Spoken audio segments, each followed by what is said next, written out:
থাকে কেউ যদি আমার চাচার কাছে কোনো ধরনের কিছু পান, আমার চাচাতো বোনের কাছে গেলে সব পরিশোধ করে দিবে। আল্লাহর বান্দা বলে এই কথা বলে আমরা চলে আসলাম। পরে দেখি প্রচুর পরিমাণে মানুষ আসতেছে। আমি 1 লাখ পাই, কেউ কয় 2 লাখ পাই, কেউ কয় 3 লাখ পাই। এক পর্যায়ে আমার চাচাতো বোন কয়েকজনকে দেওয়ার পরে তার সব সম্পদ শেষ, টাকা পয়সা আর কিছুই নাই। কেমনে দিবে? কিন্তু ঋণ তো ফুরাচ্ছে না। প্রচুর পরিমাণ মানুষ আসতেছে, আমরাও টাকা পাই। তোমার বাবা আমার কাছ থেকে এটা নিছে, আমার কাছ থেকে সেটা নিছে, পরিশোধ করো। আল্লাহর বান্দি আর ঋণ পরিশোধ করতে পারে না। টাকা যখন দিতে না পারে তখন ঋণ করজদাররা রাস্তা দিয়ে যায় আর ডাক দিয়ে বলে আজকে দিলে না তো ঠিক আছে, কাল হাসরের ময়দানে টেনে ধরবো। যতক্ষণ পর্যন্ত ঋণ পরিশোধ না করবে ততক্ষণ পর্যন্ত ছাড়বো না, আজকে না দিলে কাল ধরবো। এমন করে রাস্তা দিয়ে যখন মানুষে বলতে বলতে যায়, আল্লাহর বান্দির কানের মধ্যে আসার পরে কান্না করে আর ডাক দিয়ে বলে আল্লাহ, আমি সন্তান জীবিত থেকেও আমার বাবার ঋণ পরিশোধ করতে পারি না। আল্লাহ, মানুষে কত কথা বলতেছে, মানুষ কত কথা বলতেছে, আল্লাহ কি করব? মানুষ আসতেইছে টাকা পয়সা কিছু নাই। চাচাতো ভাই যিনি মোনাজাত করতেছেন উনি ডাক দিয়ে বললেন সুযোগ একটা পাওয়া গেল। আমি আমার চাচাতো বোনকে ডাক দিয়ে বললাম, বোন, ভালোভাবে বিবাহ করতে চাইছিলাম কিন্তু রাজি হও নাই। আমি তোমার বাবার ঋণ সব পরিশোধ করে দিতে হবে, দেব। বিনিময়ে আমার সঙ্গে একটা বারের জন্য দেহ মিলন করতে হবে। যদি রাজি থাকো তাইলে কম। আল্লাহর বান্দি ডাক দিয়ে বলেন না, আদৌ সম্ভব না। ঘরের মধ্যে গিয়া মোনাজাত করে আল্লাহকে ডাক দেয়, আল্লাহ, আমি কি আমার সতীত্ব ধরে রাখতে পারবো না? আমার ইজ্জত ধরে রাখতে পারবো না? আল্লাহর বান্দি প্রচুর পরিমাণে কান্না করলো। পরের দিন সকালবেলা দেখে আরো করজদার এসে বাড়ি ভরে গেছে। প্রচুর পরিমাণে মানুষ ডাক দিয়ে বলতেছে টাকা পাই, টাকা দাও, কোনো কথা চলবে না। এক পর্যায়ে আল্লাহর বান্দি মনে মনে চিন্তা করলেন, বাবার ঋণ পরিশোধ করার জন্য আমি আমার ইজ্জত বিসর্জন দিয়ে দিব। বাবার ঋণ পরিশোধ করার জন্য আমার সম্মান বিসর্জন দেব, এই চিন্তা করে চাচাতো বোন এবার চাচাতো ভাইকে ডাক দিয়ে বলল, ভাই, আমি তোমার শর্তে রাজি আছি, বিনিময়ে আমার বাবার সম্পূর্ণ ঋণ তুমি পরিশোধ করে দাও। সংক্ষিপ্ত আকারে কথাটা নিয়ে আসি, আমি বলে শেষ করতে পারবো না। আল্লাহর বান্দির সব ঋণ পরিশোধ করে দেওয়ার পরে চাচাতো বোনকে ডাক দিয়ে বললেন, এবার চলো আমরা দেহ মিলনের মধ্যে লিপ্ত হই। আল্লাহর বান্দি কান্দে আর ডাক দিয়া বলে, ভাই, একটু কি রোকসুদ করা যায় না? একটু কি শিথিল করা যায় না? আল্লাহর বান্দা ডাক দিয়ে বলে, কোনো করে সম্ভব না, বহু টাকা নষ্ট করেছি তোমার সঙ্গে দেহ মিলন করব বলে। আল্লাহর বান্দা চাচাতো ভাই ডাক দিয়া বলে, ঘরের মধ্যে দেহ মিলন করব না, আমরা চলো জঙ্গলের মধ্যে যাই, গভীর জঙ্গলের মধ্যে যাব। এমন একটা জায়গায় যাব যেখানে দুনিয়ার কেউ দেখবে না, সেই জায়গায় দেহ মিলন করব। মুসলমান ভাইরা রে আমার, যুবক বন্ধুরা, আল্লাহর বান্দা চাচাতো ভাই এবার চাচাতো বোনকে নিয়ে গভীর জঙ্গলের মধ্যে চলে গেলেন। কিতাব লেখি, কিতাব প্রমাণ করে আল্লাহর বান্দা চাচাতো বোনকে সম্পূর্ণ উলঙ্গ করে জমিনের মধ্যে শোয়া দিয়া 2টা উরুর উপরে যখন বসলেন, বসার পরে ওই মোনাজাতের মধ্যে চাচাতো ভাই ডাক দিয়া বলতেছে, আমি 2টা উরুর উপরে বসার পরে তাকাইয়া দেখি আমার চাচাতো বোন গুনগুন করে কান্না করতেছে, 2টা চোখ দিয়ে দরদর করে পানি পড়তেছে। আমি একটু মাথাটা হেলানোর পরে কানটা আমার চাচাতো বোনের মুখের দিকে দিলাম, কি ডাক দিয়ে বলে, কি ডাক দিয়ে বলে আমি একটু শুনতে চাই। আল্লাহর বান্দা মোনাজাতের মধ্যে ডাক দিয়ে বলতেছে আল্লাহ। আমার চাচাতো বোন আল্লাহকে বারবার ডাক দিয়ে বলতেছে আল্লাহ, তুমি তো বলেছো তুমি রহমান, তুমি রহিম। আল্লাহ, যখন কোন মানুষ নিরুপায় হয়, কোন মানুষ যখন সব কিছু হারায়া ফেলে আল্লাহ, ওই সময় যদি কোন মানুষ দোয়া করে তুমি নাকি দোয়া ফেরত দাও না গো আল্লাহ। আজকে আমার ইজ্জতটা তুমি রক্ষা করো, আজকে আমার ইজ্জত বাঁচায় দাও আল্লাহ। এমন করে চাচাতো বোন কান্না করতেছে, দুইটা চোখ দিয়া দর দর করে পানি পড়তেছে। চাচাতো ভাই ডাক দিয়া বলেন, আমার চাচাতো বোনের কান্না দেখে আমার মায়া তৈরি হলো। আল্লাহ গো, আমার চাচাতো বোন এমন করে কান্না করতেছে, আমি নিজের চোখের পানিও ধরে রাখতে পারলাম না। এক পর্যায়ে চাচাতো বোনও কান্না করে, আমিও কান্না করি। এক পর্যায়ে কাঁদতে কাঁদতে মনে মনে চিন্তা করলাম, আল্লাহ না না, এই অপরাধ আমি করব না, এই অন্যায় করব না। ওই উলঙ্গ চাচাতো বোনের উপর থেকে আমি উঠে আসলাম, আর আল্লাহকে ডাক দিয়া বললাম, মালিক আজকে তওবা করতেছি আল্লাহ, আজকে থেকে কোন ধরনের পাপ কাজের মধ্যে লিপ্ত হব না। কোন সুবহানাল্লাহ, আরো জোরে বলুন সুবহানাল্লাহ। তিনজনের মধ্যে প্রথম জন দোয়া করলেন। দোয়া করার পরে দেখতেছেন পাথরটা একটু সরে গেছে। সুবহানাল্লাহ বলি। পানি পড়তেছে, খুব কষ্ট হইতেছে না? খুব কষ্ট হচ্ছে, একটু জিকির করি লা ইলাহা।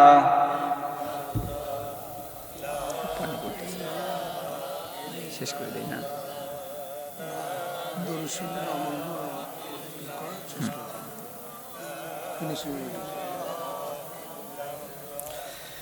লা ইলাহা ইল্লাল্লাহ, লা ইলাহা ইল্লাল্লাহু ইল্লাল্লাহ, লা ইলাহা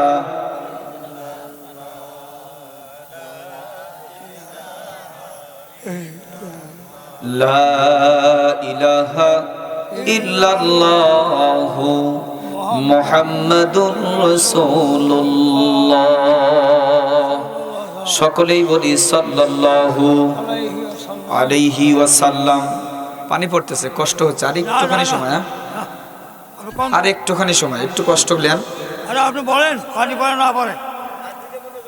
তোমার সিন পানি পড়তেছে না, তুমি কি বুঝবে? এই দেখো আমার গায়ে পানি পড়তেছে, এই যে হিন্দে পানি পড়তেছে।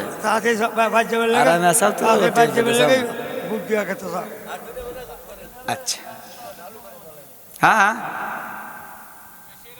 বেশি এরকম। আচ্ছা, ইনশাল্লাহ তোমরা পারলে আমিও পারি। আমি কি হাফ সবর নাকি? ঠিক আছে, নো টেনশন।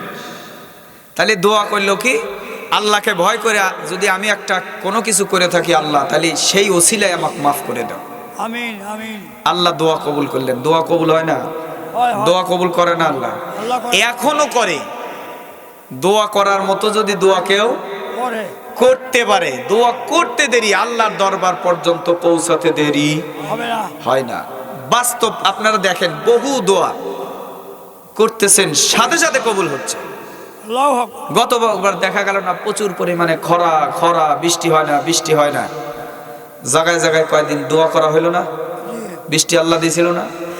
এমন দেওয়া দিছে 1 লাগার 4 মাস দিছে না? দিছে। হুজুররা দোয়া করছে, কয় যে কত দোয়া করছে, এত বৃষ্টি দেব, একেবারে 4 মাস। আমার এলাকায় সব খবর, টেনশন হরো গে তুমি, আসি তো আমি। আমার উমরে একজন কইতেছে যে আল্লাহর খায়া দেওয়া কাম নাই, আজকে এ কি আজকে নামছে না? নাউজুবিল্লাহ কি বাজ্জা কবেন? দিলেও দোষ, না দিলেও কি দোষ। আল্লাহ এখন কোন পেলে যাবে কোন? আপনাকে খুশি করবি কেমনে? আমরা খুশি, আল্লাহ সর্ব সময় খুশি থাকতে হবে। শোনেন, এই যে বৃষ্টি হইল এবার 4 মাস, এই বৃষ্টিটা যদি একাধারে না হইতো তাহলে মানুষের জন্য প্রচুর পরিমাণে একটা ক্ষতি সামনে ওয়েট করতেছিল। ঠিক। যারা বৈজ্ঞানিক আছেন, যারা একটু বই পড়াশোনা করেন, একটু পেপার পত্রিকা দেখেন, ওই যে এখনকার ইউটিউব দেখেন, তারা হয়তো জানেন যে এইভাবে বৃষ্টি হয় যদি পানিগুলো আকাশ থেকে খালি না হতো, তাহলে জায়গায় জায়গায় ঢাবাস করে এক এলাকায় পড়তে ওই এলাকা শেষ। এক্সাম্পল আপনারা কবেন যে হুজুর আবার আপনি পেলেন কোনে, আপনি চলে যান পাকিস্তানে। পাকিস্তানি তো না মামা, পাকিস্তানে এক জায়গায় ওই যে ওই রকম করে ধাস করে এক এলাকায় একটু ম্যাপ পড়লো, পলার পরে সাথে সাথে মানে 70 জন না 75 জন মারা গেল, না মারা গেছে। যদি এই বৃষ্টিটা 4 মাস না হতো, আমাদের দেশেও জায়গা জায়গায় 2-4 জায়গায় যদি এরকম পড়তো, পড়ে একেবারে শেষ। এজন্য আল্লাহ যা করে মঙ্গলবারেই করে নাকি, যা করে বান্দার ভালোর জন্যই কি, কারণ আল্লাহ চায় যে বান্দা তোমাকে সব কিছু দিছি আমি, বিনিময় খালি একটু আমার ইবাদত করো, অন্য কিছু না, খালি আমার কাছে আমার একটু ইবাদত করো, আর কিছু চাই না। তুমি আমার ইবাদত করলেই আমি খুশি। তোমার যত হাজত আছে, যত সমস্যা আছে সব আমি দেখব, কিন্তু বিনিময় তুমি খালি একটু আমার ইবাদত করো। পারবো না হুজুর, যত কথাই কোন খালি নামাজটা পারবো না, আর সব করবো নাকি? আগে নামাজ পড়বে, নামাজ ছাড়া কোনো গতি নেই। যে যত বড় হুজুরি হোক, যত বড় কথাই বলেন, নামাজ নাই, কিচ্ছু নেই।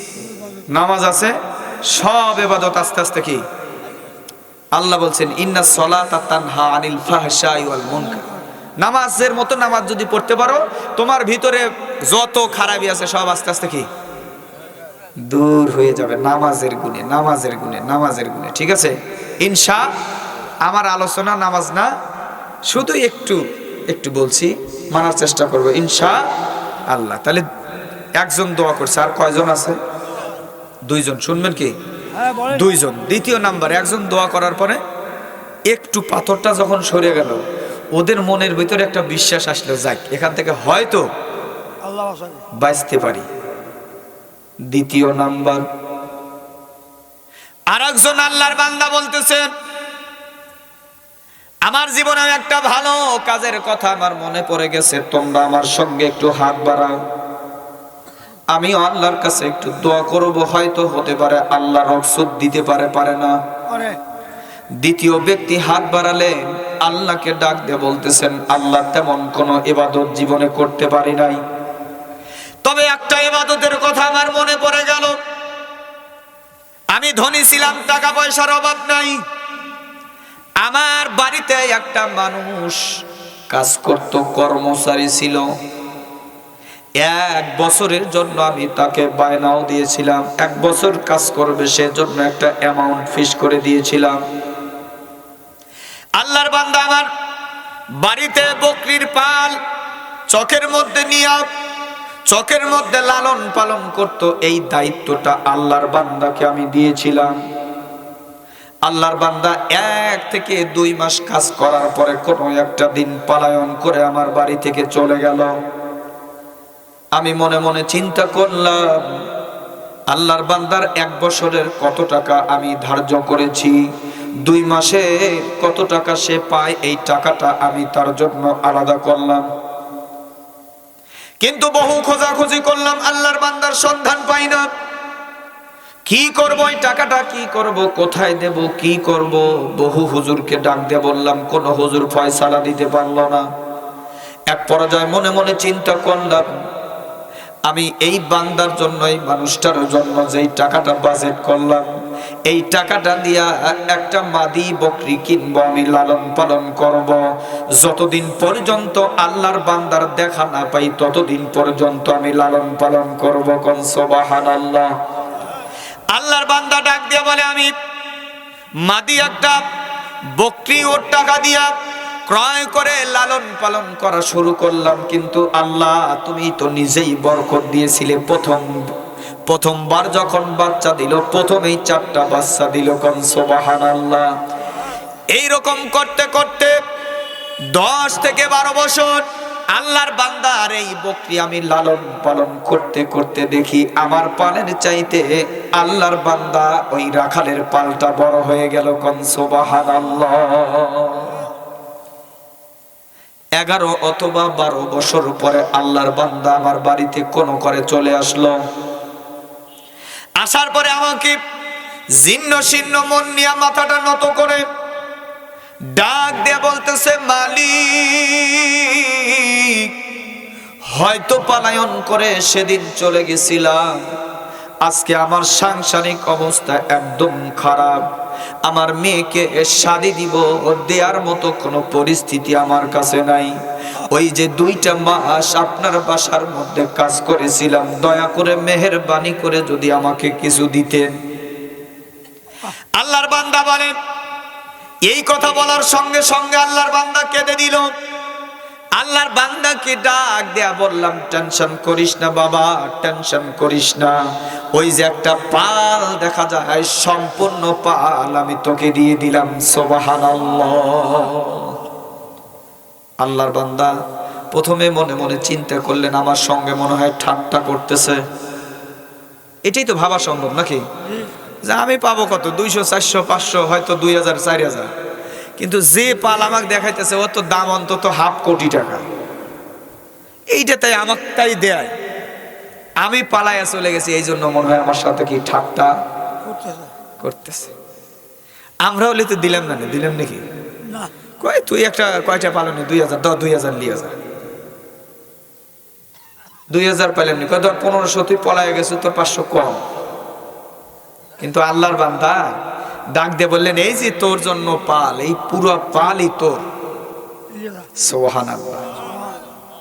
আল্লাহর বান্দা দ্বিতীয় ব্যক্তি ডাক দিয়ে বলেন, আমি যখন ওকে ডাক দিয়ে বললাম, আমি সম্পূর্ণ বকরির পাল তোকে দিয়ে দিলাম, এটা তোর জন্য।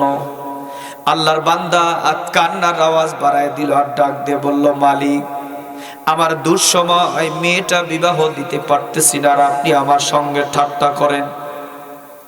আল্লাহর বান্দা ডাক দিয়ে বলে, না না, ঠাট্টা করতেছি না, সম্পূর্ণ পাল তোর জন্য। কি বলেন আপনি, বুঝি না। আল্লাহর বান্দা ডাক দিয়া বলেন, তুই যে চলে গেছিলি, যেদিন পলায়ন করেছিলি, তোর টাকা আমি আলাদা করি, তোর নামে একটা বকরি কিনি, বকরি এত বাচ্চা দিতে শুরু করে, এই যে তুই 11 বছর পরে বা 12 বছর পরে আমার সঙ্গে সাক্ষাতের জন্য আসলি, এর মধ্যে তোর ওই বকরিটা সম্পূর্ণ একটা পাল বানায় ফেলেছে। সুবহানাল্লাহ। আল্লাহর বান্দা কান্দে আর ডাক দিয়ে বলে, মালিক, তাই কি সব আমারে দিবেন? কয় হ্যাঁ, সম্পূর্ণ বকরির পাল তোর জন্য আমি রেখে দিয়েছি, বরংস আমি আজকের থেকে বাঁচলাম, এই বকরির পাল দেখার জন্য 2-4টা লোক লাগতো এবং আমি টেনশন করতাম, আজকের থেকে হয়তো আমি এই টেনশন থেকে মুক্তি পাবো। কোন সুবহানাল্লাহ। আল্লাহর বান্দা মুনাজাতের মধ্যে আল্লাহকে ডাক দিয়ে বলতেছেন, মালিক, এই যে কাজটা করলাম, কাজটা যদি একমাত্র তোমাকে ভয় করে করি, তোমাকে ভালোবেসে করি, আল্লাহ, এই আমলের পরিবর্তে, এই কাজটার পরিবর্তে তুমি আমাকে আজকে বিপদ থেকে বাঁচায় দাও। আল্লাহর বান্দা বলে, দোয়া করতে দেরি, সাথে সাথে দেখি পাথরটা আর একটু সরে গেছে, কিন্তু এখনো বের হওয়ার মতো সুযোগ হয় নাই।